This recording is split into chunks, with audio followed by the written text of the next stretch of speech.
Hello and welcome to the art studio of Eli Hansen. In this video I'll be executing a watercolor painting using this photograph as a reference. I took this photograph myself about 2 years ago along the north shore of Lake Superior. 2 years ago my dad, my brothers and I spent the summer hiking along the north shore of Lake Superior. I had a wonderful time and I took many pictures, and this is one of those pictures. I've done a few practice sketches and thumbnails in preparation for this painting. I really like how it's turning out and I think it'll be a pretty good painting. I wanted to talk a little bit about watercolors before I begin. In my opinion, watercolors can be tricky, especially because of the palette of colors that you have. None of your watercolors will be fully saturated or completely opaque. You'll always be able to see what is underneath your paint, which in this case is the white of the paper. It's a challenge to try and balance your colors so that they have that vivid, dreamy watercolor look to them instead of looking flat and washed out like they were left out in the rain. It can also be tricky because watercolors dry pretty quickly, and after they dry you cannot cover them again. With oil paints or acrylics you can always scrape off the paint or paint over it and start over again, but with watercolors, because the paints are always somewhat transparent, it's impossible to cover them with a later layer of paint. You can get them wet again and lift a little of the color out depending on the quality of your paper using a napkin or a sponge, but you can't really cover up a mistake like you can with other paints. Well, watercolors can be tricky. They can also be very rewarding. My art teacher, who is an amazing artist, has done many watercolors, and I've seen some of her still lifes that are almost photoreal. It's amazing. They're so lifelike and precise. I'm not to that level yet, but I'm going to do my best with this painting, and we'll see what we come up with.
Alright, this is the finished painting.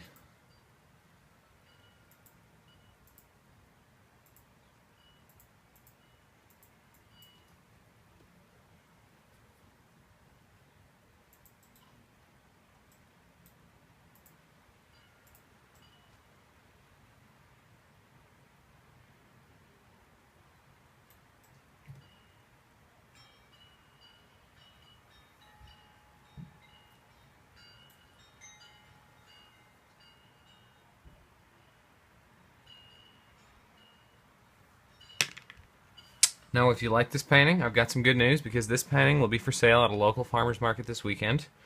On May 17th, my sister is going to be at a table at the Eliza Jane Farmers Market in Spring Valley, and she's going to be selling crocheted crafts and purses that she sewed, and I will also have some drawings and paintings for sale at that table. I'm not sure if I'll be able to make it to the market myself, but if you are interested and you're in the area next week, maybe swing by and take a look. Farmers markets can be a lot of fun. The farmers market will be along Highway 63 in Spring Valley. It's next to Graphics on the Go, just down the street from the BP and the Dairy Queen. And if you can't find it from there, you're obviously not from around here. But if you follow Highway 63 through Spring Valley, it will be clearly marked. If you'd like to see some more examples of my work, you can check out the gallery at my website, elihansenart.com. And if you'd like to see some of my sister's crafts, she has a store on Etsy named The Crazy Crochet Place. I'll be happy to provide a link to both of those sites in the description below.